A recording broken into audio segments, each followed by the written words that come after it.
I don't think you need much introduction, Nick, but do you want to give a brief introduction of who you are? Hey, yeah, I'm Nick. I'm the current Angband maintainer, and my original variant was this variant that Devo is playing today, FAangband, which I forked from Angband in about 2005, I believe. 2005. Ah, you've already answered one of my questions. So so what we're the focus tonight. So Nick's obviously done a hell of a lot of work on vanilla, but our focus tonight or today, depending where you are, is going to be on FA on first Age Angband. And I had a brief, relatively productive stint as competition maintainer for Angband because of you, actually, Nick, if I remember Ha, correctly. yes, It's your fault. yes, I And think I dropped you in it. yeah, well, I think I volunteered actually. Usually the way these things work is somebody gets shitty about it, and then the person who's actually doing it says, "Okay, well, why don't you try?" Um, which, yeah, but regardless of how I got into it, so I went back to look at the old competitions, and I tried to see what the oldest FA competition was. And unfortunately, the first three were on the old site. I forget what it's called, but and that one is down. Um, Oh, so right, on yeah, the yeah, yes, yes, yes, the Blue Yonder site. Yeah, so the first Ook competition was run by Psy. It looks like, and it sounds like Psy actually like released a version or something. What was the deal there? yeah. So what the deal with that was he had um, posted about playing vanilla on a Windows CE port that was around at that time.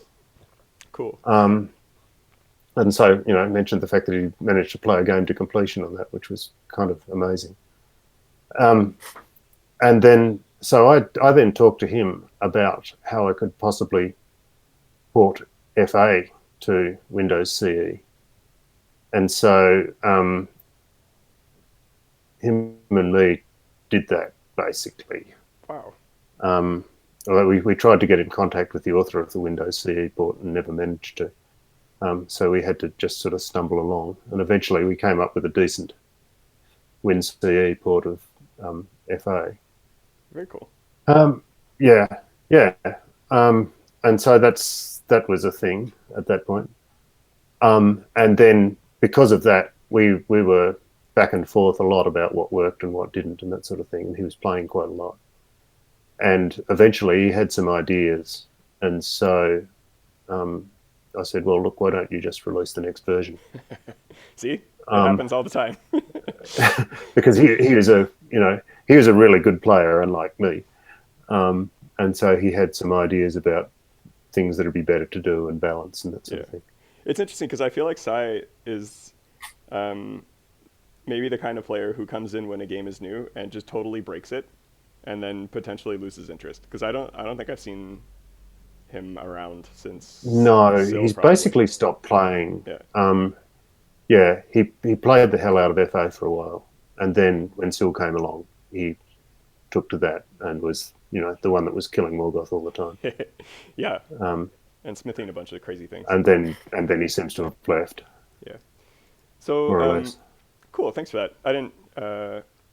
The first thing I was kind of just hoping to talk about as I started playing the game, I really didn't know what to expect. I'd played it maybe a couple of times way back when I'd first started playing Angband, way back, 6 years ago.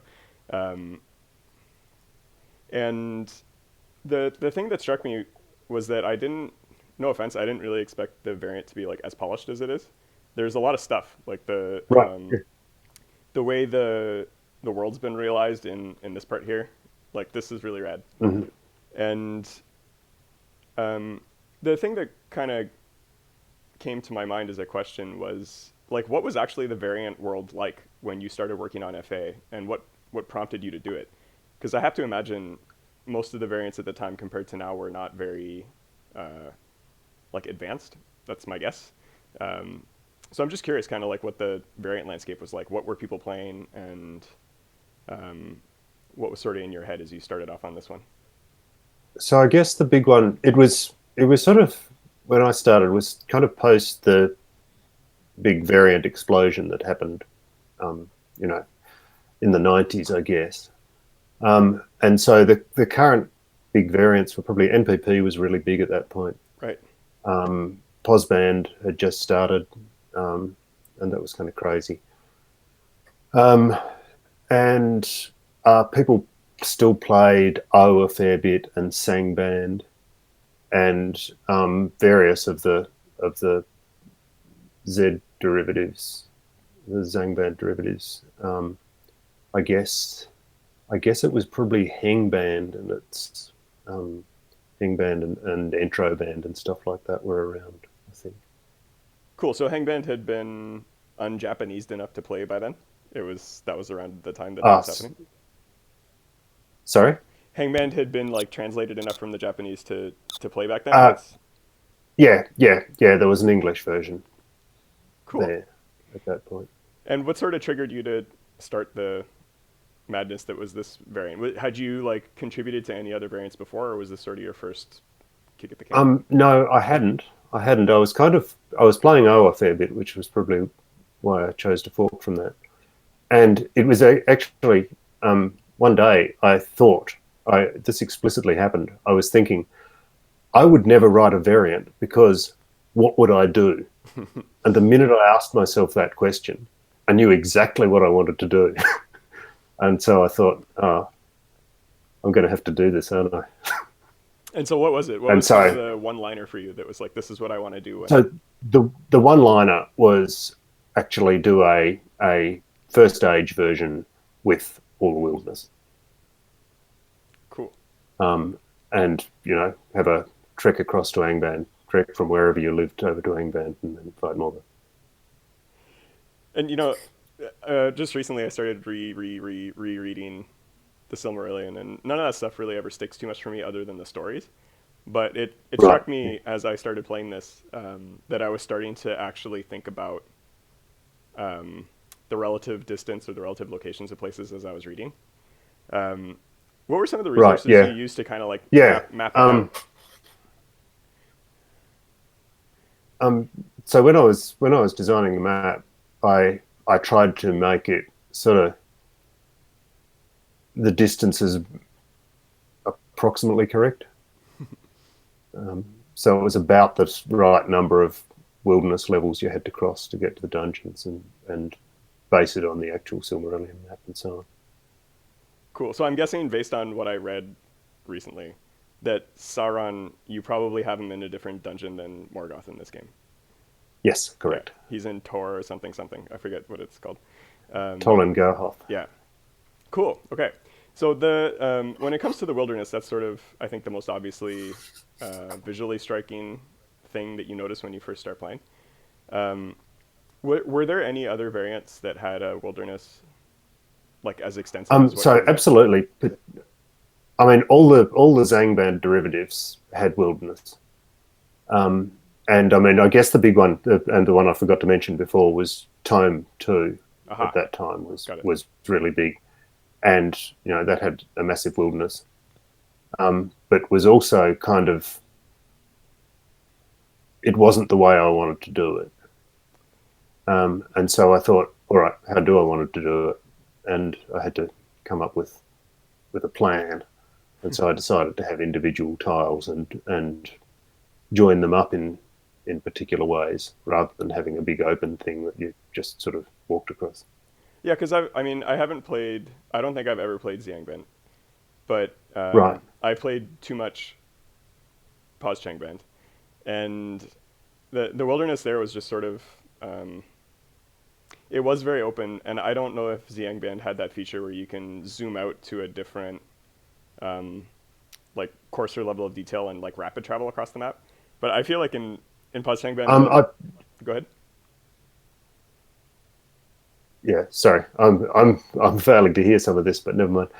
I think what you're asking is, am I aware of the zooming in and zooming out you can do on the the Zangband derivative ones? And yeah, I am, and I wasn't entirely happy with the way that worked, I guess. Yeah, because so I feel like this is my take on it, was that a lot of the time that I spent in the wilderness, in at least Angband, it was trying to avoid it, whereas this is sort of Right. Yeah. more of a key feature, but they share similarities in the sense that, for me, that it's like pretty dangerous to just get to the place where you start playing the game in some sense. Like you're trying to get to a dungeon to do some stuff, and just getting there is pretty harrowing. Um, Yeah. Yeah. That's true. And that was certainly really true when I first started with FA, because I made the wilderness way too hard. Um, I mean, I but like it. I think it's pretty cool. but But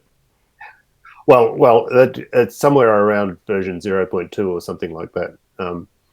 Hallucination Mushroom, who yes, was playing quite a bit at that point, said, the wilderness looks really cool and everything, but you're always just racing through it to try and avoid monsters. It'd be kind of better if you could spend your time a bit. And so I cut the monster rate to about a fifth or oh something wow, like what it okay, was. got it. Um, and then and yeah, that improved things. And then later on, I also included kind of vault equivalents in the wilderness as well. Oh really? Um, yeah, yeah. I So don't you think want I've to seen watch any of out for those yet. those. Yeah, You, like you really want to watch out for those because you can get some really nice gear there. And also you can die, but cool. Um, so I want to maybe get into some of the mechanics a little bit. So before I ask questions, as you were thinking a bit more deeply about, turning your one line idea of what you wanted your variant to be into actually the mechanical part of how your game was going to work, what were sort of the main things going on in your mind as you started off on that part? well, I guess the first decision was where to fork from, and Yeah, true. um, and the decision. I was enjoying playing O at that time. Um, I liked certain things about it. I've later come to the feeling that it's too hard and grueling, and too hard to ever find any equipment. But at that time, I hadn't quite come to that realization, and I liked the classes, um, and so it just seemed like a natural choice. And it had lots of really interesting extra sort of features like the specialties um, and a whole lot of the way things were done just seemed better to me. It's funny because when I started playing FA again recently, um, all I could remember of O was never finding artifacts. That's like all I could remember. Is I remember Yeah, playing yeah, until like character level 35 or something and finding a helmet. I think probably the same helmet I have right now, actually. right, yeah, And I hadn't realized at all that the specializations that I was pretty stoked about in this game came from there, or at least, yeah, the mechanic came yeah, from there. I don't know yeah. if they're the same. But the thing that I've heard really good players praise or attract, uh, make Angband attractive to them is the combat, the way the combat works. And I, Yes, that's absolutely true. and I noticed as I was playing, I made a comment that's like, you know, uh, pretty ignorant, but I feel like captured what I was feeling, which is that I feel like FA plays a lot like Sil in the sense that I'll be fighting something and like it's nothing happening, nothing happening, nothing happening, it's dead. Or, Yeah, it's really bursty, and it seems like there's a yeah, lot of variance in the damage. yeah. I think that's correct. Do you know, like, what are Yeah. sort of the key differences between the mechanics in how the combat works Okay. in O and vanilla, given that you must be so familiar with the vanilla ones at this point? Yeah. Probably the biggest one is that if you have the pluses after your weapon, the plus to damage in vanilla is just a flat add-on to the dice, um, and the plus in O and FA is translates into a percentage of the dice. So it's the actual dice roll is much more important Okay. in combat. Whereas in vanilla, if you get a weapon that's some dice plus 15 to damn, then the 15 probably dwarfs the dice, and so the damage tends to be fairly flat. Interesting. Yeah, I've never looked into any of the combat formulas in any of the games except for Sil, really, because it's so simple in Sil. But the Right. feeling I Yeah. had when playing vanilla is that, or even Puzzcheng basically, is that I would look at the plus and I would look at how many blows I have, and that's basically how I roughly calculated what I'd be doing. Yeah. Yeah. And I knew if the dice were big, it was good, but not much more than that. Mm. Cool. So as we get a bit more into the mechanicsy part of this, as I started playing, another thing I kind of was curious about, I think I made a comment on it a couple times, was the way that resistances work in here as well. And Ha, right. Yes. I have to imagine at the time, like vanilla was still, it was, I guess until recently, the vanilla was still, the main dangers in that game were resist holes, whether it was, you know, you get paralyzed by something or something breathes on you for a huge amount of damage. I'm just curious how you were thinking about elemental resistance and how dangerous, like how monsters became dangerous. I felt like in vanilla it was very like flag based. If they could breathe, they're dangerous. If they could, Yeah. you know what I mean? What were you thinking as you were Yeah. kind of going through this stuff?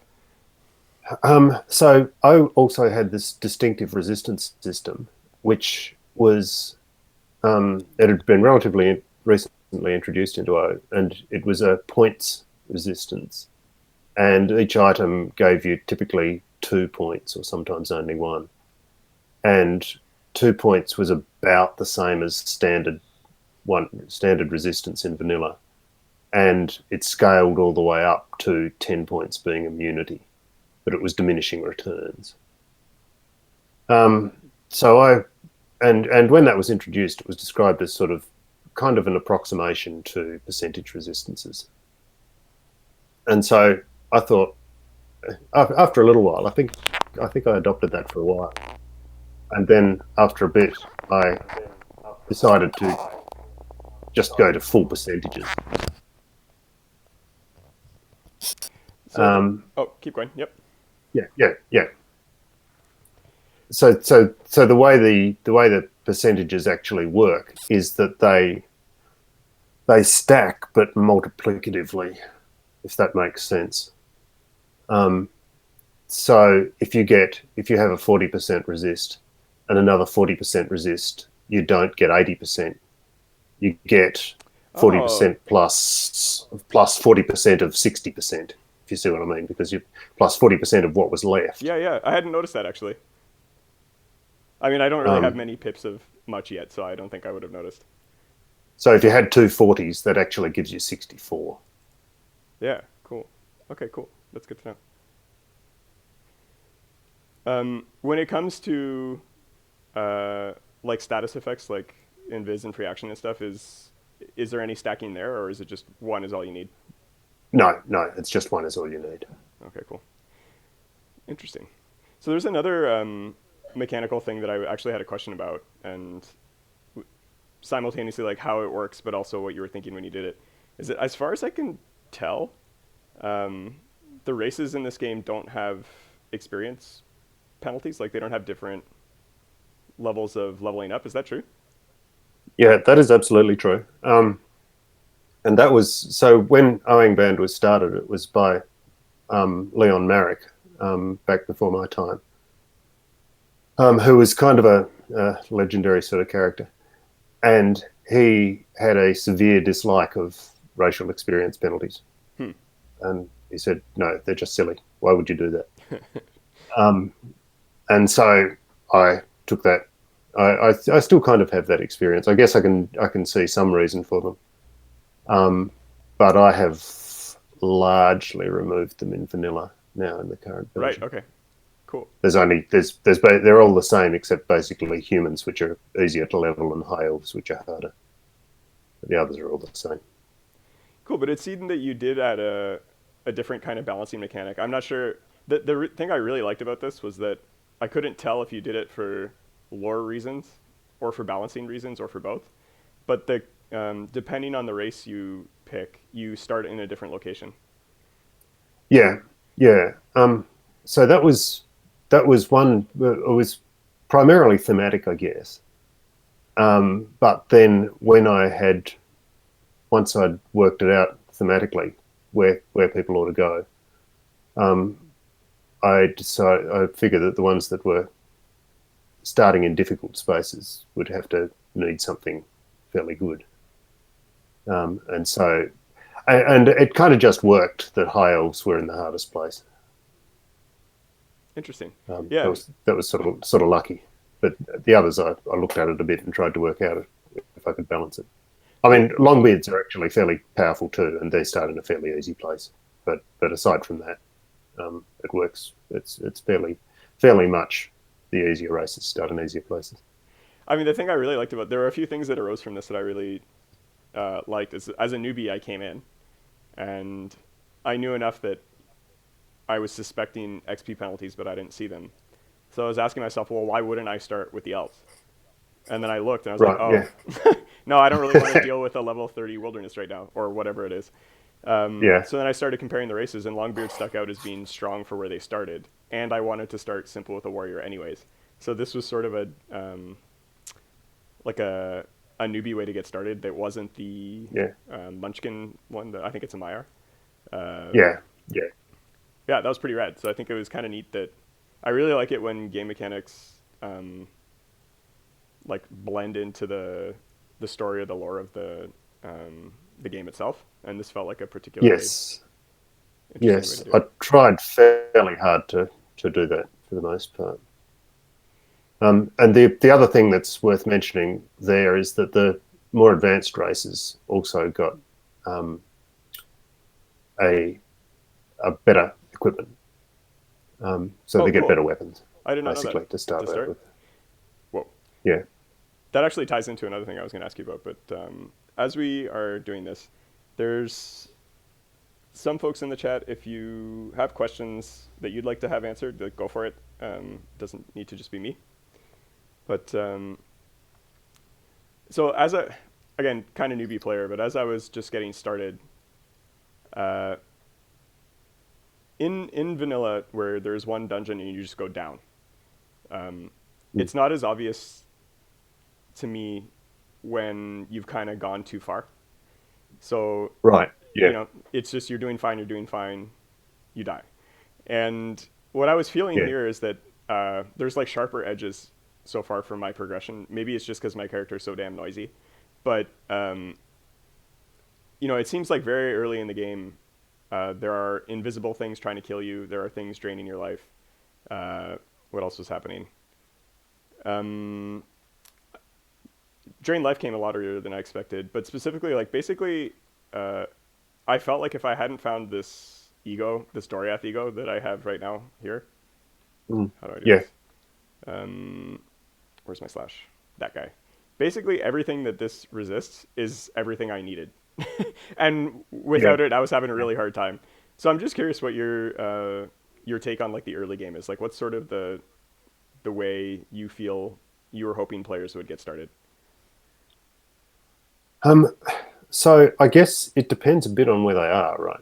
Fair. Um, so for the most part, and really that I didn't really have a plan for that as such. It was just I put them there and then tried playing all the different ones and see if they had anything they could actually do. And for some of the hard ones, it was really a matter of all you could do is walk away from the town for a few steps, wait to be mobbed by stuff, kill a few things, and try and level up, and then run away for a while. Although the yeah, and then you get to this stage, I guess, of being good enough that you think maybe you can make it to easier areas, and spend a bit of time there, or head to the first dungeon. It's interesting because in the first dungeon, the thing I experienced was if I go to the deepest level that I can dive to, it's too easy. But the dungeon guardian there will wreck me. Like I don't Yeah, really even know how yeah, to get started. yeah, So that's what kind of led me in a subsequent playthrough to say, okay, well, where can I go that'll help me dive more? And it also can't be the wilderness because that's too open, and it's also killing me. So it's kind of neat. I feel like there's in vanilla you can just dive as far as you're comfortable, mm, and my experience with Cheng is that there's enough different dungeons and stuff that you don't. It's rare that you'll feel hard stops. Usually, the grind yeah, there for me started earlier. It's just too hard to progress unless you find some stuff. mm, But this one, at least my experience so far has been that first dungeon was a strange mix of I can handle this now to a point, but now I have to go look for something else because the most dangerous thing in this dungeon is going to kill me. But on average, I'm not finding good enough stuff to stay here. Does Yeah, that make sense? yeah. No, that makes sense. And I don't know if that was a conscious plan to start out with. I think it's just the way that it evolved from the things that I tried to do. Yeah, And it because just turns out that once you've done that first dungeon dive, it makes sense typically to go and do some wilderness stuff. Um, and so one of the things, so I have watched you playing and watched you struggle a little bit with how the recall point system works. well, in Um, your defense, and I so was what? being stupid because when I actually stopped and thought about it for like 2 minutes, it was obvious to me how it should work. But yeah, continue. Yeah. So anyway, so what I would do is, if I was needing to progress but unable to do that in the first dungeon, I'd think, all right, where do I need to go at some point? And I'd walk a bit in that direction and then recall. And then I would have a recall point set there. Exactly. Yeah. And so you gradually, map out where you want to go and set your recall points. And you can get some experience and maybe pick up some better gear while you're doing that. And that's where the wilderness vaults come in as well. From what I can tell, even with the just limited stuff I've been doing, I think most of my stuff that I'm using right now has actually come from the wilderness. Like I found my artifact hat in a dungeon, but I was Right. surprised at even in the early level wilderness levels, like what the quality of the stuff that I was getting. Also, Mm-hmm. I got some crazy egos on bows. Like look at this, that's wild. Um, but yeah, I mean, uh, the feeling I got was that I was being forced back out into the wilderness, and I didn't want to go there. Well, like thematically, I wanted to go there, but it is dangerous for this character at least. And Yeah. the thing I've been thinking about doing is maybe embracing it a little bit and just trying to stick closer to the edges. Like right now, I've been trying to just rush, like go through right through the center. But Yeah. I wonder if sticking closer Um, to the edges kind of helps. yeah, possibly. It is certainly when you're low stealth, that does make it harder. There's a couple of little things worth mentioning. One is that there is, apart from swamps, which are special, all the other levels, there is a road system that joins up all the exits. Huh. Okay. So you can always follow the road, but typically it does go through the middle. But that's usually the quickest way to get from one side of a level to another is following the road. Got it. Like the road is going to indicate to you where the other exit is if you don't know where it is. Is that what you're Yeah, saying? Yeah. yeah, Okay. yeah. And the other thing was something else, but I've forgotten it. So yeah, I don't know. There was another thing. No stress. I had another thing too. Give me a minute. Oh, I remember. I don't know if this is an O thing or if it's a U thing, but uh, there also seems to be uh, a secondary surprising thing for me in how equipment works in this game, which is that I don't know how common this was at the time, but it seems like things that are uh, potentially marked as bad, like they have sort of potentially useful things and dangerous things combined on the same randomly generated thing. And I'm not used to seeing that in like an ego. Like this one, I think this came up as perilous, if I remember correctly, when I Right. got pseudo ID. And I was about to toss it. I'm like, well, let's just take a look. And then this thing kicks ass. Oh, I didn't notice that actually. Ha! There you Probably. go. There we It go. must have done that at some point now. Yeah, I maybe didn't know it at the beginning. I'm not sure, but like this is pretty good, right? Yeah, yeah, it is. You'll see there it says you know all the enchantments on this object. Um, that means that you don't necessarily know all the curses. Um, if you know the curses as well, it'll say you know everything about this object. Got it. Cool. So yeah, so the other thing worth mentioning here is jewelry, which is actually really, really different in FA. This is a completely different thing that I did at some point, and I haven't really seen in elsewhere. Is essentially the jewelry, the rings and amulets are Like little mini randarts. Yeah, exactly. That's what it feels Um, like. so they're used during using the O randart generator, which is very different to the vanilla one. It generates kind of themed. All the randarts have a given theme that they vary around. Um, and so the jewelry is basically the same. And so there are, I can't remember a number of different themes for the rings. So fickleness is one of them. But then when you see then the types of rings, so the metals that they're made of, there's steel and platinum and whatever, and those represent kind of quality. Oh So wow. a steel ring is pretty crummy, but if you're getting a gold or a platinum one, then that's pretty good. So does that mean the properties that'll show up on it are better? Like basically the quality of the object that gets generated is higher? Yes, yes. Although I think higher level also means potential for more curses, Curses, but I yeah. can't remember exactly how Cool. that works. Yeah, because from what I remember, like the thing that I can think of the most, that I'm the most familiar with is when artifacts were reforged or even just generated in Age Angband, they had kind of like um, a quality level attached to them that was usually numbered between 0 and like, I don't know, a very big number, like in the hundreds of thousands. Yeah, yeah, And properties that got added to it would subtract from that value until it got low enough that you couldn't add any more stuff to it. And yeah. That's pretty much how all the Randart generators work. I think the cool. vanilla one is a bit like that, and the O one is also a bit like that. Ah, no, no, I'm lying again. No, the vanilla one is actually different, but the O one is very like that. You have a certain budget to spend, and you spend it by adding stuff. Cool. So this actually, the thing that this reminds me of, where you say the material influences the quality, it's not, it doesn't fully commute, but I think like Might and Magic was like that. There were levels of equipment you would get, and if you saw like an emerald one, you were going to go find that thing because it was dope. Right. But Yeah. that's not something I associate with Angband too much. It's usually like you look here, or I mean, essentially you're looking at the artifact name because you know what it does. Yeah. But this is kind of cool. Yeah. Yeah. I can't remember what gave me the idea, Do you but feel like this it. carried over into any other variants? I don't think any other variant ever took it. Hmm. I think the idea generally was I kind of felt like rings and amulets should be a bit more special. Um, a ring of well, you have all these rings of power that people have made, and they slow your digestion. It seems a bit weak.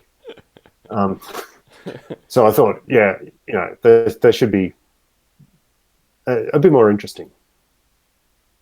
Cool. Um, so you mentioned as we started talking about combat mechanics and stuff, I was thinking again about something you said earlier, which is that as the person who invented this variant and as the maintainer of it, you actually weren't the best player, No, and absolutely not. that so there's like an axis I have in my mind when I think about roguelike people. Um, the first is like how strong or weak a player they are, I guess, like how consistently they're going to Mhm. win. But then the second thing I think about is how quantitatively or qualitatively they think about the game. Like I've met some players, or I've spoken to some players who just think about playing the game as a like on a heuristic basis. And then there's other people who like they know everything about the mechanics, they know everything about the probabilities, and they tend to have sort of a math background, which I believe you do yourself. I do. Yeah. So when you're approaching the design of the game, like how much are you looking at like the quantitative aspect of what you're doing, and like how do you feel out sort of the mechanics based on your strength in mathematics kind of thing? So actually, possibly a bit surprisingly, I'm not really so interested in the. You know, I know enough about combat systems to get by in them, but it's not actually my main focus. Whereas, some people are incredibly focused on how the combat system should work and have very strong opinions about it. I, I'm more, and particularly with FA, I was more to do with the feel and with the immersion, um, and wanting it to really feel like here you were wandering around Beleriand. and stuff was happening. Cool. Yeah, I mean, one of the things that kind of struck me early on is I joined like a chat, like an IRC channel or something early in Sil's uh, lifetime, and I was a terrible player and I didn't care. I was just having fun. Mm. But as I got to talk to some of the folks who were consistently winning and doing really well, uh, they all seemed to be working in mathematics at like very famous institutions for it. And it was interesting to me that this was like a thing, right? And I guess, some of the heritage of these games comes from, being made at universities by people who had access to computers when, it would have been Yeah, difficult to have them. yeah. In the early days, yeah. But how do you sort of Yeah, feel, absolutely. how do you sort of feel about the player base that plays your games? Like, what's been your experience based on kind of like where they come from and how they view what you've built based on their personal experience? Uh, that's a really good question. I don't really know. I mean, I guess the main thing I think is that it varies a lot. You get a huge amount of variance as to what people get out of the game, particularly. Some people play it as a role-playing experience, and some people play it to try and beat it as fast as they can. It's a huge challenge, and you want to get your turn count down and all that sort of thing. And some people kind of just like wandering around and seeing what's happening. That kind of leads me to a bigger question, which is, so you when did you start working on this? I saw the first competition was in 2006, but clearly you must have started, significantly before that. Whenabouts did you start? So I started writing it somewhere in 2005, I want to Oh, say. that's fast. Wow. Um, yeah, when was the first competition? It's, It was like early I'm just looking 2006, up if I now. remember correctly. It was I think Comp 48 was the first one that I saw that was FA. If you want to take a look, I mean I can go take a look. Uh, yeah, yeah, no, there we go. It's a Longbeard necromancer. Okay. Yep. Yeah. Um, Exactly. 0.1.2. Yeah, the game was pretty young then. I mean, I guess I can't remember. 0.1.0 was probably the first thing, I suppose. Yeah, I guess I had it.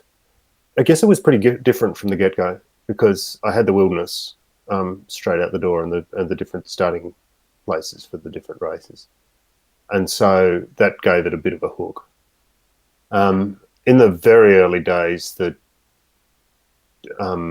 dungeons were a bit pathetic, and in particular, there's one now, Nandugatheb, which is not really a dungeon. It's more it's described as valley on the maps if ever you see it, and it's basically just you're descending down this series of forested cliffs until you get to the bottom where the Guardian is.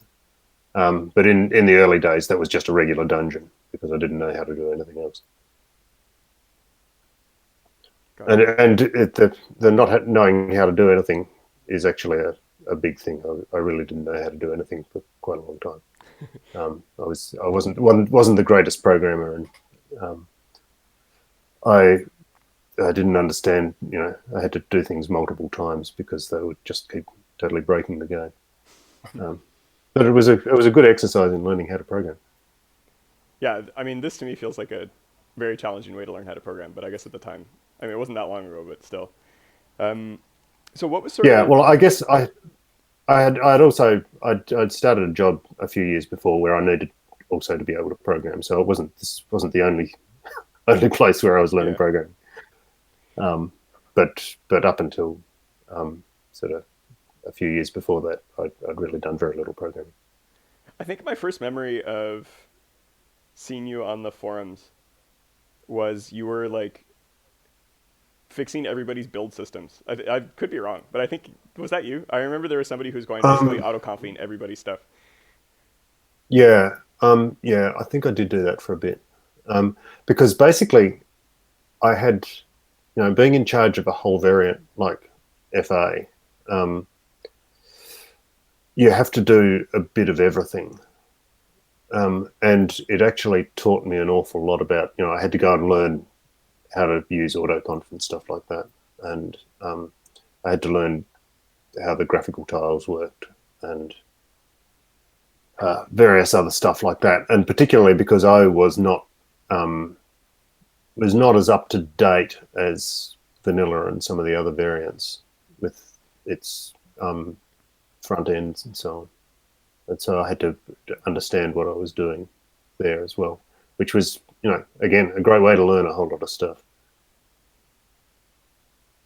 So at the time that you released FA, what was the reception like? Um, it was okay. Some people hated it, I seem to remember. Probably because of the whole you walk out into the wilderness and then die issue. But in the early days, there were actually a few people who played it quite a lot and who posted a bunch of interesting stuff on their ladder dumps. And so we had quite a sort of little community of, I don't know, maybe 10 people at that time who were playing the game and commenting about stuff that happened and giving me ideas for improvement.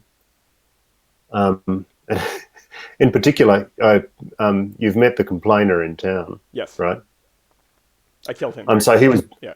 he was based on one of those players, because there was one guy who kept on sending me emails saying this is wrong, this is broken, here are all the bugs, and I said if you keep doing that, and he signed himself the complainer in one of those emails, I think, and so I said if you're not careful, I'll name a unique after you.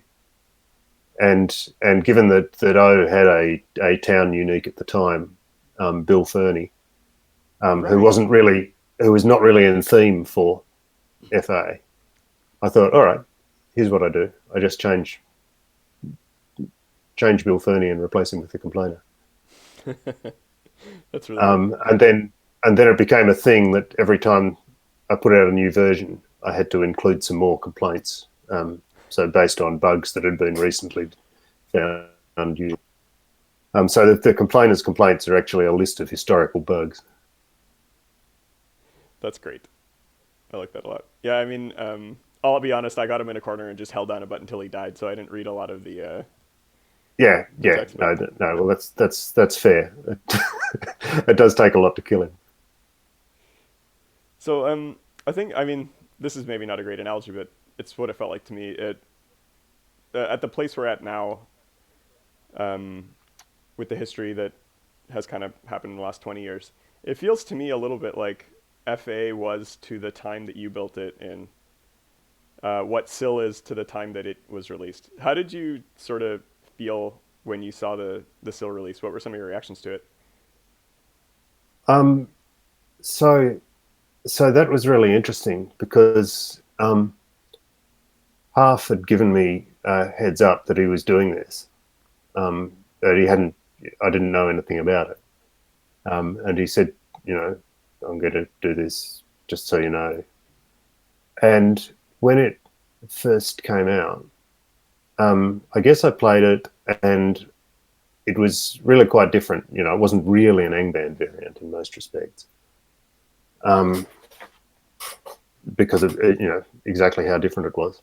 But the other big thing that I thought after getting a little bit of experience with it is this is so much better than FA. Oh. This is just a magnificent game. It was beautifully, it had a clear start and end point, and it was tight, and it was just beautifully written from beginning to end. And I had moments where I was quite despondent because I thought, well, this has just taken my first Age idea and done it 100 times better than I did. But after that, I kind of got to thinking, well, yeah, sure, but it's different. It is very small and tight and self-contained, and it has a single quest that you do.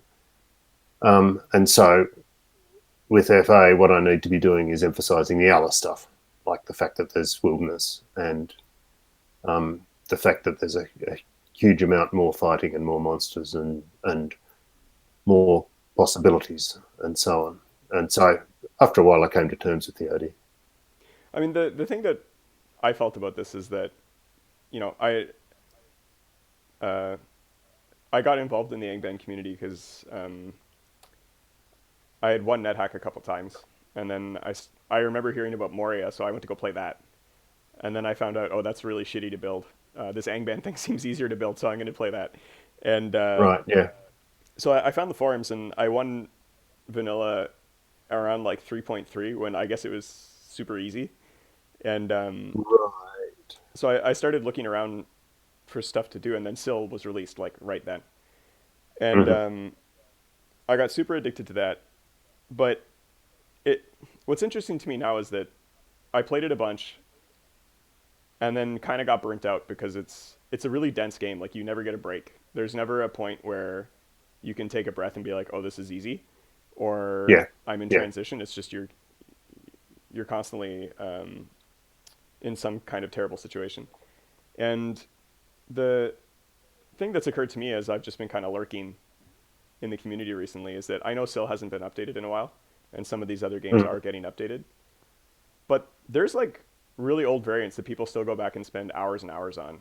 And yeah, what's interesting to me is that like the only people who seem to be playing Sil now are playing Sil Q, which yeah, not as well. Let's not go too much into there. But the thing that I find neat about FA is that it feels epic, like it's huge.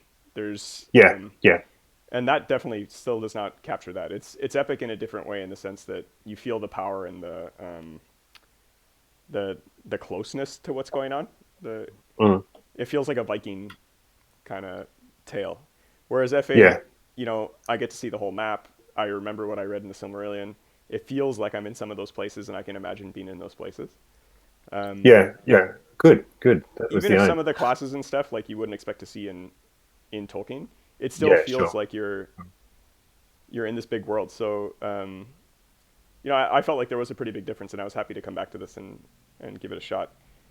And I have a rule that I don't think I've ever spoken out loud, but not a rule, but a guideline, which is there's a player who posts all the time. He's a great player. Clouded. He posts dumps all the time Yeah, on, and I yeah. don't really ever talk to this guy other than in this chat once in a while anymore. But if there's a variant he goes back to, you know, every once in a while, those are the ones that I go to play basically because I know that they're probably good. Right. I feel like his taste Yeah, yeah. and mine align really well, and he seems to be a huge fan of this game. So, what is it that you Right. think? Yeah. I have seen him play a bit. What is it that you think? You know, now in this age, that should bring people back to play FA if they've been playing other variants now. Oh, that's an interesting question. Um, so I guess still the same things as before. I guess the fact that the basically the things you were just saying, it feels a bit epic and it feels like you're um, in the days of the Silmarillion, and you get to see the map and you get to fight all the creatures and get all the swords and stuff like that. Um, I think that's probably the big thing. Looking at it now, all I can watching you playing it, most of what I see is what's wrong with it. Oh no. um, in terms of having been maintaining vanilla for I don't know 5 or 6 years now, I guess. Um, the sort of quality of game experience has improved a lot in that time. The user interface and various other things are a whole lot more streamlined, and there's not as much stuff that gets in the way. And I guess that is why I'm currently doing a redo of FA, um, which is based on current vanilla. Very cool. Are Um, you actively doing that now, or is that like something that you I am might want to? actively doing that. You can technically play it on Angband.live. It's under first Age Angband. Oh, that's what that is. That's what that is. Okay. Um, but it's still embryonic. It's got because basically I get to work on it when I've just released. I started working on it when I released the current vanilla version, I think. And I thought, right, I need to I've been planning to do this for a while. I need to get down and do some stuff on it. And I have mainly what's in it now is the wilderness is in, and the races are in, and they start in the correct places. So that's pretty much the way FA first started out. That is really cool. But the stuff like the monsters haven't changed, and the objects and all that sort of thing. So I've got to do that. You don't. Yeah. So that's the current plan is to rebuild, and I also get to then decide which things I like better, because some things that have come into vanilla now are very like things that were in FA. So, for example, the way curses work in vanilla is based on how they worked in FA. But I think my implementations in vanilla are better for the most part, and I've compromised a little between how things were done then and how things are done in vanilla, and in particular, I've compromised a lot of the really uncompromising stuff that was in O is now a bit more palatable. It does feel like if like the reason I kind of like the burstiness of the damage and stuff in this game is that it just it seems to match sort of the bleakness or the earliness of the setting. But for a game this big and this long, it is kind of nice to have the corners shaved off a little bit when you're fighting some pretty epic monsters over and over again. So I'd be curious to see how the somewhat smoother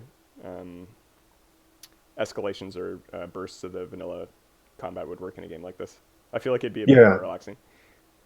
Yeah, that's kind of the plan. Although, it'll be interesting to see where it lands actually in terms of how like vanilla and how like the old FA it is.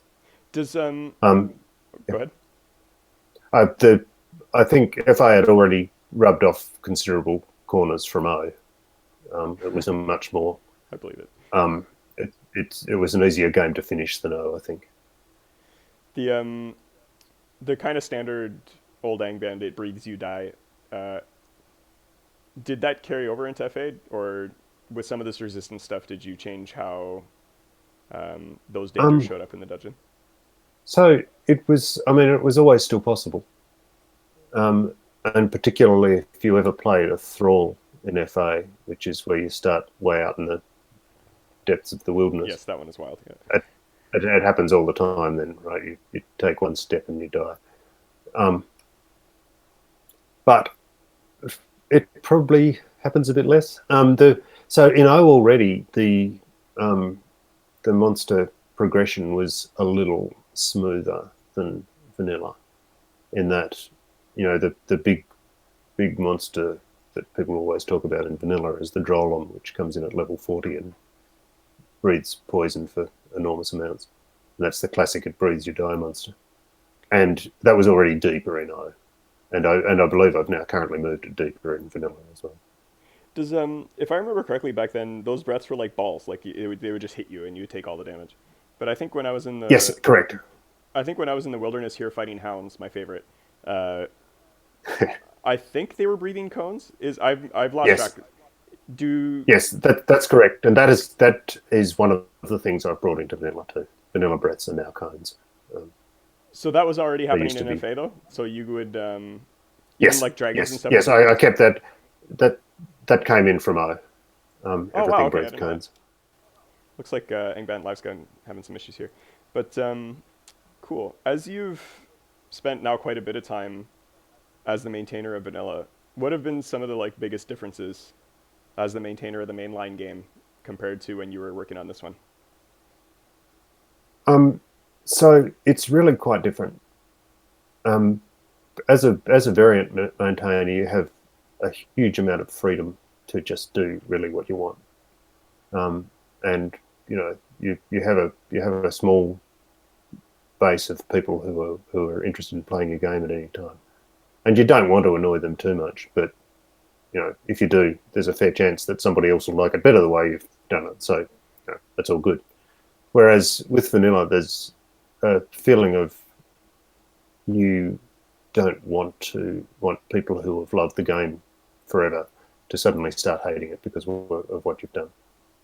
So I've made a fairly big effort there to make sure that the changes I make are aired really thoroughly publicly, and we have a lot of conversation back and forth, and then I do what I want. Well, not quite, but then I will, I will modify my ideas based on what people are prepared to accept. It's been so strange watching this because I haven't been paying too much attention since I stopped, uh, playing around with the competitions. But uh, the the closest analogy that resonates with me that I've thought of the Angband community is it feels a bit like a lawn bowling club. Like there there aren't that many people, so I feel like if you're annoying anybody, it's kind of sad because you probably know who they are, like you recognize them, and it's Yeah. reasonably a big chunk of the community. Like how many people are playing this game anymore? How do you? What keeps you going maintaining a game that's like for like a pretty small group of like Yeah. relatively unreasonable people? So that's a really good question. I guess there's a couple of things. I mean, it's fun for one thing. I enjoy the designing and the programming and stuff. It's a hobby and it keeps me relaxed. It's also, I mean, Angband has got this terrific pedigree, and it's kind of a legend in in computer science circles. True. Yeah. And so, in that way, it's sort of a privilege to be the maintainer of that, and to be, taking over from all these guys who did it in the past. Um, so yeah, there's that too, and there's, I guess there's the fact that it is still an active community, and it is, and people do still enjoy playing it and talking about it, and so even though there's not all that many of them, it feels like it's still alive. It does. It's interesting too, and I see players come in from like clearly having played Crawl or Brogue or some new game, and they're here to play this one, and they have certain ideas of how they want to play, but they seem to like the fact that things are a bit more ridiculous. Like they're not as gamified, or as like the mechanics aren't quite as crisp in a lot of these games. Like they were just Yeah. made kind of for fun. I always like seeing the reactions of people to that. Um, on the note of maintaining things in first Age Angband and this one and Vanilla, how goes Beleriand? Wait, I didn't hear the end of that. How goes your mega project that you spoke of some years ago called Beleriand? Oh, yes. Basically, at the moment, it's not going at all. It's still in the plan, but it's so the plan is currently I'm remaining vanilla maintainer for now until somebody else comes along who wants to do it, I guess. And I am trying to build this new version of FA on top of that, and that's the next phase of the plan. And then once I have that actually in place and looking like it's reasonable, then I get to take that and try and do Beleriand on top of that, which will mean, I had Beleriand was partially constructed before I took over Vanilla. It's out there. It's technically playable, but it it has a huge map and one dungeon, I think. And so I had put quite a lot of work into it and was working on it fairly actively, but it's also hugely ambitious. Yeah. And so taking on Vanilla really knocked a hole in that for now. But I'm the plan is that at some point I will have a chance to go and build it, and it's sort of the next thing once I have the new FA done.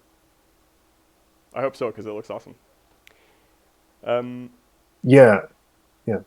cool.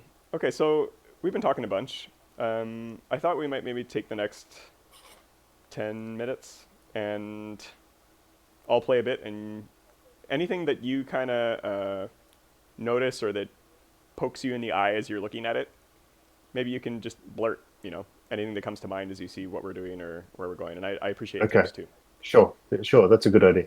So I have just been poking around the town while we were going through the last question I asked you, and as far as I can tell, I can't find any teleportation scrolls, so I don't have any good escapes right now. I ran out trying to go through the wilderness last time, and I don't have much money. So I have a couple of options, I guess. I could go back to the point in the wilderness that kicked my butt, which was here, I guess, and just hope it works out. Or I could go back to, I assume you say that Amon Rud? How do you say that? I'm on road. Yeah. Amon Rud, okay. What would you do here? Okay. So here's a technique. So what I would probably do in this situation is I would go to your top recall point to Amon Road 15. Okay. And then, yeah, maybe. So in any case, the overall strategy would be to go to another town. So maybe the one north of Amon Road there, or maybe one of the big ones like Belagost. And then set a recall point there, because what that means is you can go there and check the shops for more stuff. Oh, okay. And there's also a feature which you may not have noticed, where you can order stuff in the traveling merchant shop. Yeah, I saw Cloud had mentioned this on a few of the dumps. I was looking through the ladder, and Right, yeah. Yeah, so the things you can only order things when you've actually found them. And you can order scrolls and potions and spell books. So once you put an order in, then the traveling merchant will start stocking that. So one of the things I oh, usually that guy. Yeah, do yeah, yeah. fairly on is I go into the to the merchant shop and order like potions of healing once I've found them, I and have found a couple of those actually. recall. So this is one thing that Vanilla does better. It makes sure that recall is always stocked in the shops, which is not the case in FA currently. But you can go and ameliorate this by going to the traveling merchant and have them stock a bunch of useful stuff.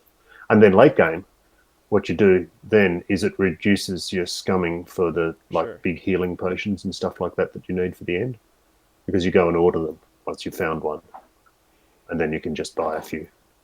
If I read this recall scroll and I hit escape now, do I waste it? So wait, you only have one recall point, right? No, I mean like if Wait, one scroll. Is that correct? no, I have 4 scrolls, but I was just All curious. right. If I hit escape now, do I burn one? No. If you hit escape now, it doesn't waste it. Okay, I want to go check out. So is the traveling merchant one? Is that who they're?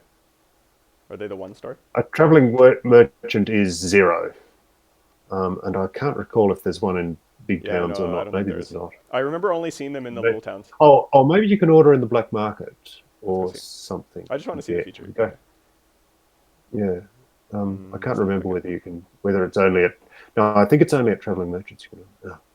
Okay. Where are we? No ordering there. But I could go. This one is teeny. I could kind of go out of my way there and take a look because that won't take too long. Let's do that quick. How's that? Yeah. So, which one are you going to? The one on the right? Yeah. You can do that.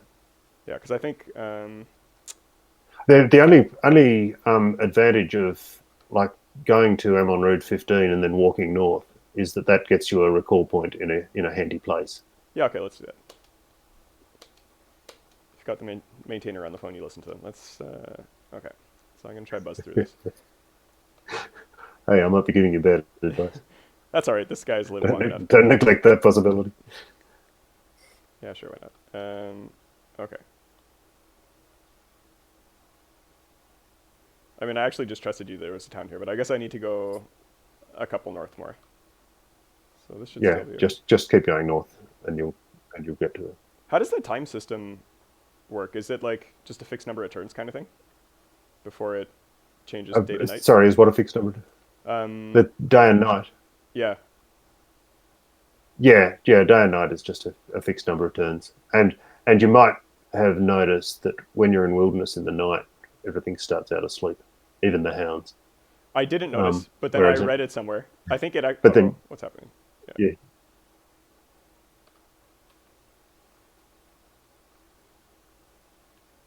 I was disappointed at how not giant fire giants were. Yeah. How do you fire? Let's try this. Watch out for those guys there. Yeah, I just noticed that thing was They kicking can my ass. I also feel like food gets used up much more quickly on the wilderness, but that could just be my impression. Oops. So possibly Longbeards have regen, I forget. I might... I think this... Oh, does regen always increase your hunger? Yeah, that Oh, increases okay. your hunger. I definitely have it on this kick-ass mace that I have. Right, yeah. Oops, wrong. You know what I mean. This thing does everything. Yeah. Um, That's actually, spoiler alert, the weapons of Doriath are just defenders rebadged, basically. yeah, well, I mean, I thought it was somebody mentioned it was defender, and I believe Yeah, that. basically it is. Okay, so this must be the town. Okay, there's 0. So let's go check this out. So this is where you said I should set a recall point. So if I read this now, oops, I will. No, I would go actually into the town is what I would do, and see what's going on in the town. See if you can see what you can buy. Here it is. That's cool. So there's your 0. You probably don't want to recall straight away. I would check the shops first. Oh, I forgot that you're going to see this very lagged. So us talking is going to be a lot more up to date than what you're seeing on the screen, because Twitch is probably like a few thousand frames behind by this point. Right. Oh, yeah, okay. Right. Okay. I'll just wait a sec. Cool. Yeah, I went into the 0. Mm-hmm. Yes, I'm seeing that now. I'm seeing you ordering scrolls at the moment. I was just curious of how it worked. Okay, and now I'm in the 5 shop. That's potions. Oh, this is 5. Okay, well, the good thing is the recall scrolls are much more affordable here, so I could buy a couple of those. Right, cool. How much money do I have? Yeah, so I think I found some en route too. Oh, there was another question I wanted to ask you. Yeah. How good is no selling in this game? Because I turned it on and I feel like it's a disadvantage. It's probably, yeah, I don't know. I play it all the time when I play vanilla. Yeah, definitely. But there it looks. in FA, yeah, I don't know. I guess you don't have as much chance to find gold in FA as you do in vanilla. So maybe it's not as good. It just felt like. But I think it's still, after a while, you have enough money. The stuff is way too expensive in FA too. I've been really noticing that with you playing. Everything's about 3 times as much as it ought to be, and that's just annoying. So in new FA, things will be better. Well, I mean, the thing that I felt was going to happen was that because I spent so much time fighting in the wilderness in the early game, those things don't really drop much in terms of money. But once I get in the dungeons, right, yeah, it happens. But I've just spent relatively little time in the dungeon so far. Yeah. Okay. I feel tempted to try to make it to Nargothrond, even without teleports. What do you think? What are my odds? So sorry, I missed the first bit of that. Make it where without teleports? Nargothrond. Yeah. So yes, I mean you can certainly give that a go. The other thing you could do is recall back to home, and set your recall point here, and then recall back again to the place where you'd made it most of the way to Nagathron. Let's do that.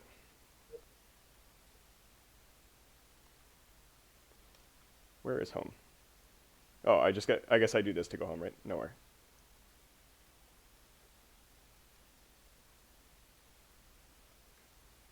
Got it. Oops. Yeah, that's right. I'm watching you on Angband live now, so I should see you live. Oh, smart. I should have thought of that. Yeah, thank you. Okay.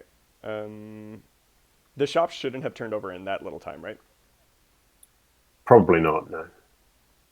Can I just wait it out? Is that like a thing you can do? Can I rest like a million turns and have it turn over? While you're in town, the shops won't change. Okay. You can always walk out of the town and Yeah, but I think then I'll get a whole wait bunch of for it alerts to and turn stuff. over. But yeah, you'll get hungry and you'll get Sure. Okay. things will attack you and that sort of thing. All right. Well, let's try it. I mostly just saved this character so I could talk to you while I was playing. So if he dies now, what's the worst? Let's give it a shot. Oh, we'll see. If I was to die now, what character class race thing would you suggest next? Oh, so I don't know. If you're trying, you're actually. Oh, I landed in a good place. It looks like. That's probably good. Yeah. Look at that. That couldn't have really been much better. Yeah. What did that say? But if you're looking at, I remember you describing what you were after last time, and actually, assassin fits it pretty well. I think. Yeah. It's kind of like assassin is kind of like a stealthy warrior. In fact, assassin was massively overpowered. Was my assessment of it. What's up with these guys? So they're player ghosts. Oh, that never occurred to me. I thought they were like wilderness map uniques.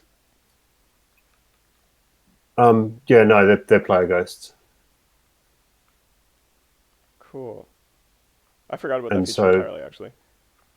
So they, when it says in the description, it feels like you know them and they know you.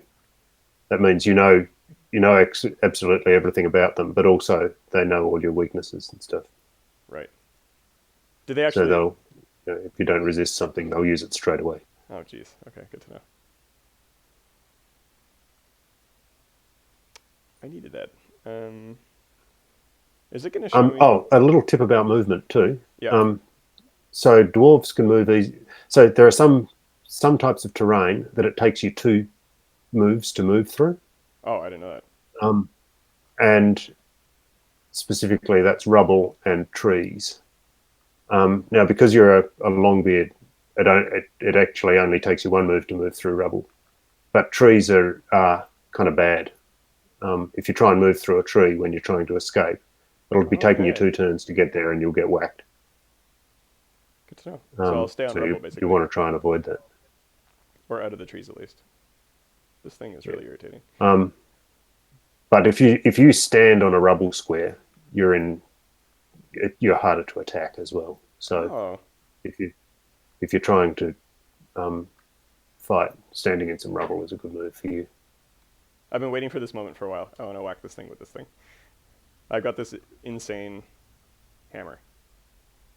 Oh, right, yeah. What's sort of like let's say I'm like level 50 warrior dude.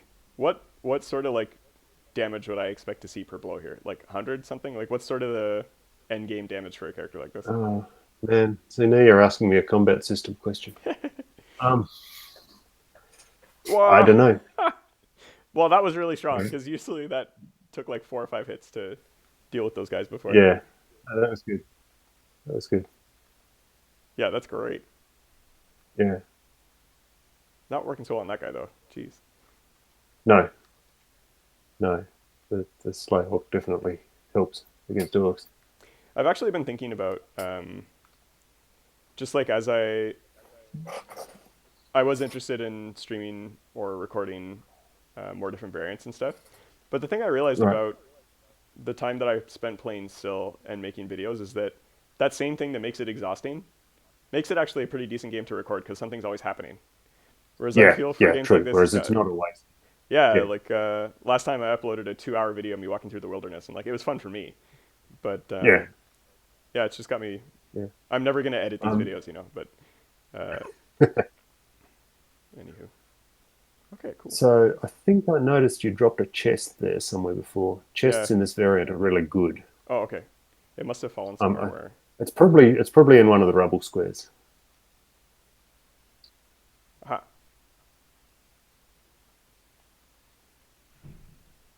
Oops.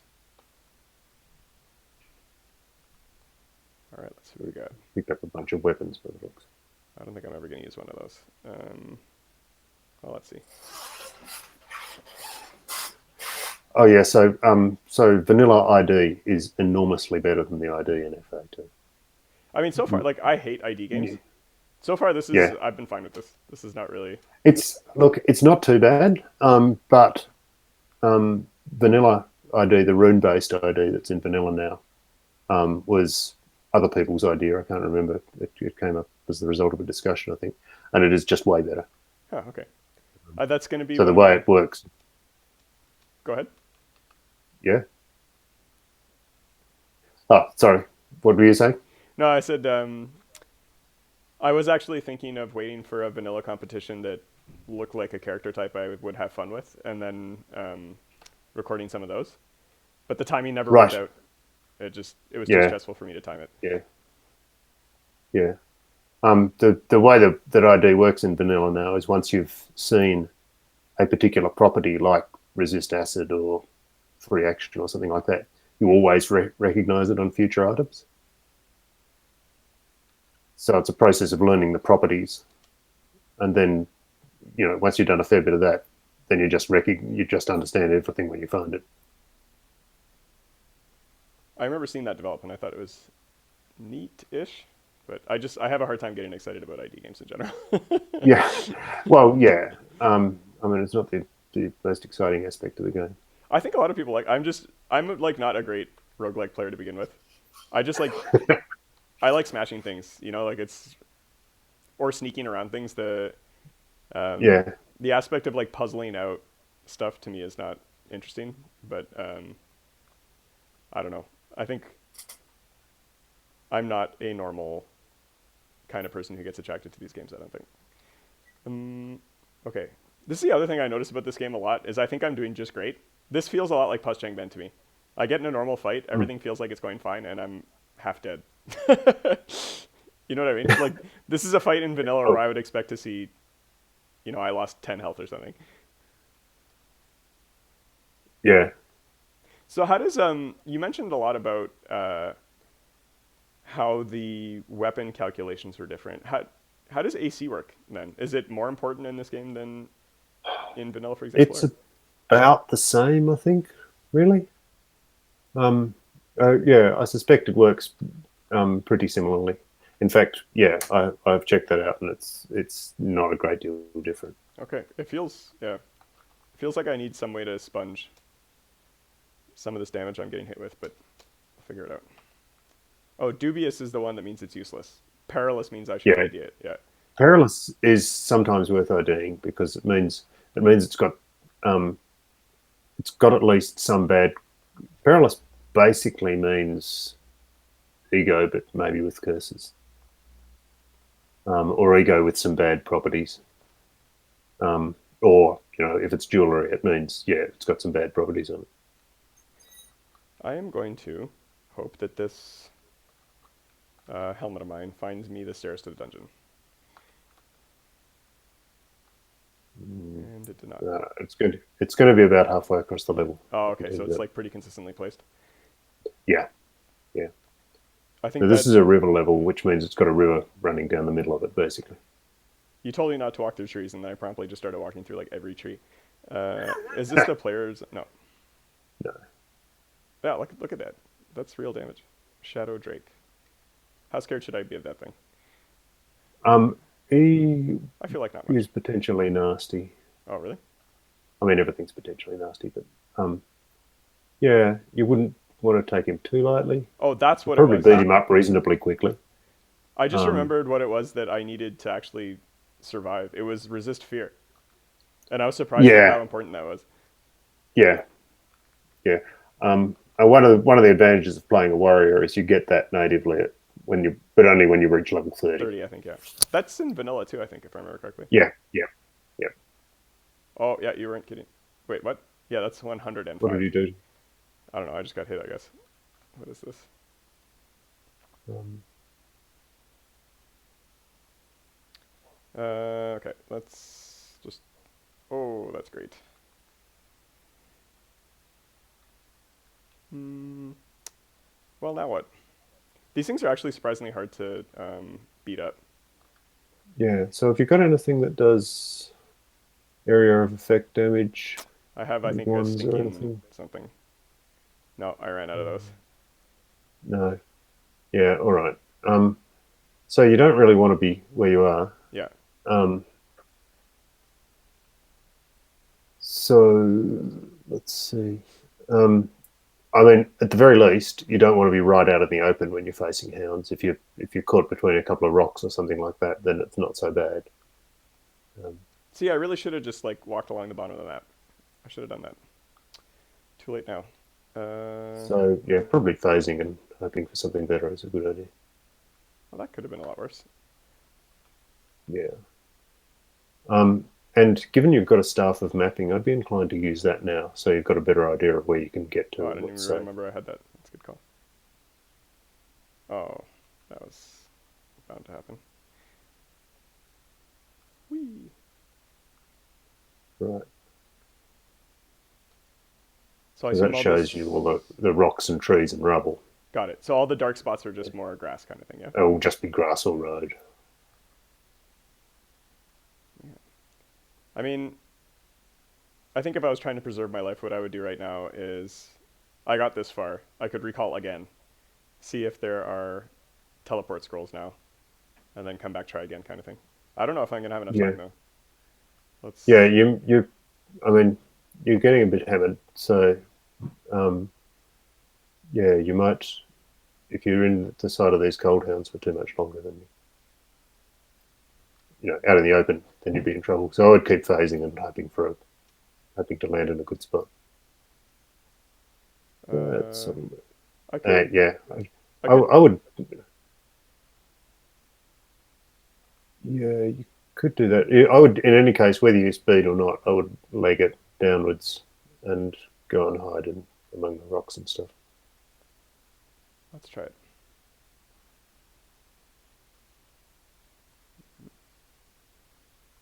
I mean, the breath isn't really doing too much.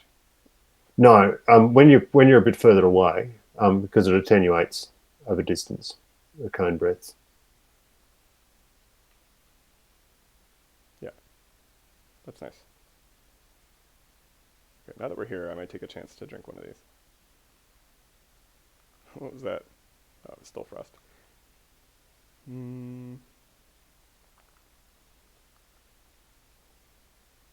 I don't know.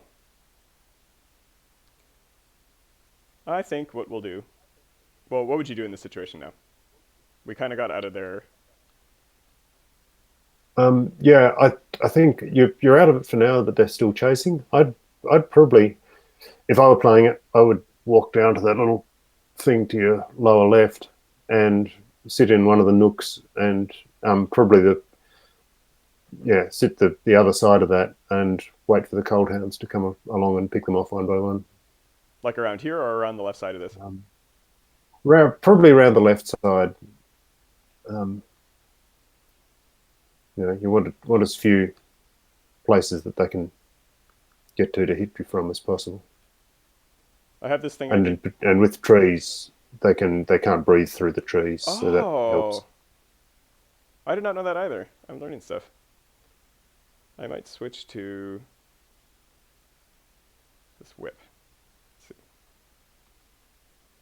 Yeah. Did I kill it or did it run? Yeah, you killed it. Well, this is much better than what I would have done. You again. It's invisible. How am I... Does... Do I have see invis Because from this you have helmet? see invisible from the helmet, yeah. Got it. Okay, I'm going to take a swing at this thing, but I think this is going to go poorly. Let's try it. No, that's not so bad. That worked. Yeah. Oops. Jeez. So now you're back inside of Yeah. multiple cold hounds, and That so was you get hammered unintentional. again. All right. Well, see this. Look what you've done. Did you know years ago when you made this variant in the wilderness like this that one day you'd be sitting here watching somebody kill hounds? I guess I didn't know.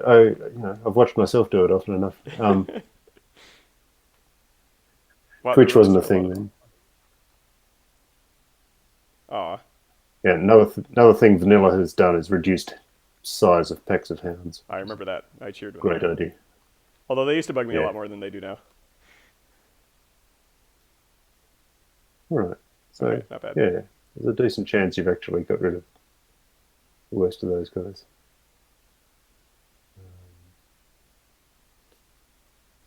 Man, these dwarves really hid this place well. This is the Yeah. place where Finrod ended up, right? Who ended up here?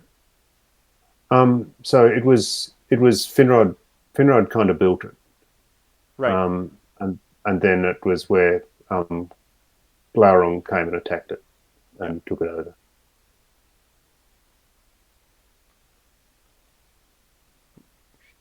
Oh, now whenever I see pluses, I'm going to be paranoid. Can you cut down the trees? No, you cannot. They occasionally burn, but you can't cut them. You know, it took me a very long time to figure out that these solid green block backgrounds meant that it Oh, was it's the the edge of trap my detect trap. thing. Yeah. Yeah. For the longest time, I thought it was like swamp or something. Oh, that's not great. I think I could just whack him. Yeah, they're weak, but the spell casting can be really annoying. Yeah. I feel like I should have found this dungeon by now.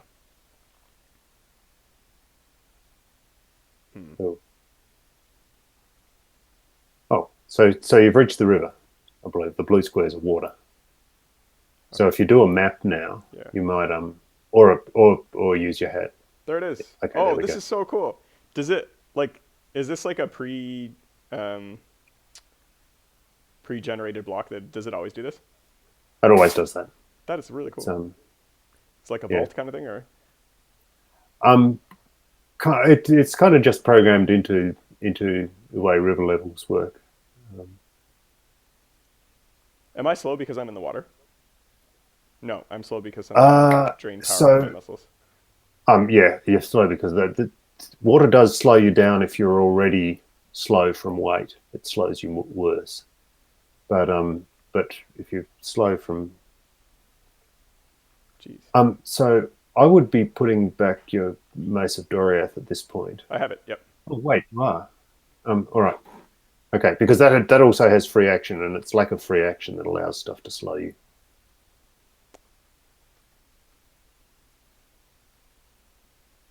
This is not great either. I'm just trying to figure out if I can just make a dash for it.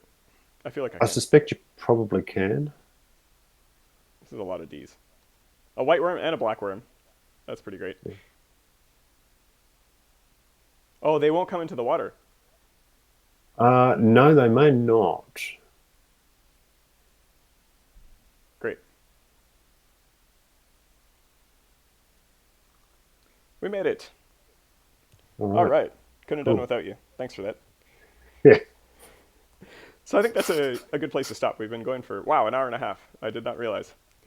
Thanks for taking the time to just, talk shop and do some dungeon crawling. Yeah, no, it's been a lot of fun. It's nice, just to think about this stuff and try and remember how it all happened. Are there any last things you want to kind of let people know or chat about before we wrap up? So I don't think so, really. I think I kind of covered. I'll no doubt remember other stuff that I should have said, but I can't think of any of it now. So, No worries. Well, thanks again for joining. This should be up on YouTube in the next 24 hours-ish, and I hope anybody who gets a chance to watch it enjoyed it, and I certainly had fun. Yeah, no, I had a lot of fun. Do you have a suggestion of what next variant I should do this for? Like a different variant maintainer that you think would be willing to do something like this? Oh, variant maintain. Oh, that's hard. I was So thinking about asking Guarl.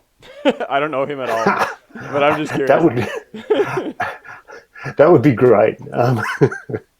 So yeah, I'd be really interested to see that. I should say. So here's something I definitely should say. That Angband.live is just awesome, and it has been really, really good for the community. It is Um, really awesome. and it's the fact that Guile just got in and did that has been fabulous. And he has ambitions to do a whole lot more, which is also really good. I was So yeah, grateful enough to him when he took over the competitions, and then he went and did all this other stuff. So yeah. No, he's done really well. very cool. Um, so that's very good. Yeah, it has been awesome. Well, thanks again for your time, Nick. Enjoy the rest of your day, and Thank you. It's been talk a to you lot of soon. fun. Bye Okay, now. see ya.